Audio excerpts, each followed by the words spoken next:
అధికారానికి వచ్చి ముఖ్యమంత్రిగా బాధ్యతలు తీసుకున్నాడు. తీసుకున్న తర్వాత ఆయన ఏ విధంగా ప్రవర్తించాడో ఒక్కసారి ప్రజలందరూ కూడా ఆలోచన చేయాలి. అమరావతిని శరవేగంతో చంద్రబాబు నాయుడు గారు ముందుకు తీసుకెళ్లారు. కనీసం నువ్వు కొత్త పనులు లేకపోయినా ఉన్న పనులు పూర్తి చేస్తే మనకు ఒక రాజధాని వచ్చేది. దాని మీద కక్ష కట్టాడు. కక్ష అంటే మామూలు కక్ష కాదు. ఎందుకంత కక్ష?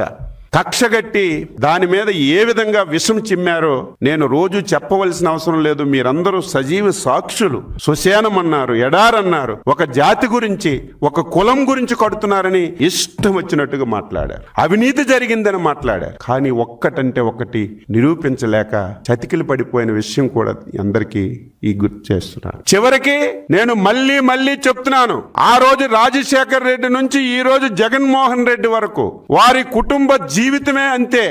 ఆంధ్రప్రదేశ్ లో 5 కోట్ల మంది ప్రజలు ఎప్పుడు సంతోషంగా ఉండడం వాళ్ళకి ఇష్టం ఉండదు.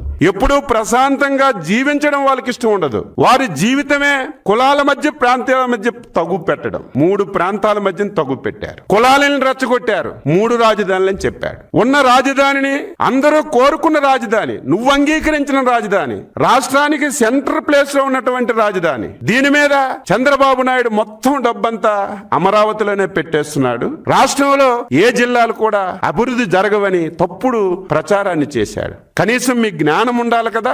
అమరావతి అనేది సెల్ఫ్ ఫైనాన్స్ ప్రాజెక్ట్. అది 34,000 ఎకరాలు 29,000 మంది రైతులు ఇచ్చారు. ఒక పైసా ప్రభుత్వం పెట్టక్కర్లేదు. దాని మీద వచ్చినటువంటి డబ్బులే రాజధాని నిర్మించవచ్చు. మిగిలినటువంటి భూమిని బ్యాంకులో పెట్టి డబ్బు తెచ్చి అభివృద్ధి చేయొచ్చని అనునిత్యం మనం చెప్పినా సరే కావాలని చెప్పి ఇది అమరావతి మీదే రాష్ట్రం మొత్తం దృష్టి పెట్టి రాష్ట్రాన్ని అభివృద్ధి చేయడం లేదని ప్రాంతాల మధ్య తగ్గు పెట్టారు.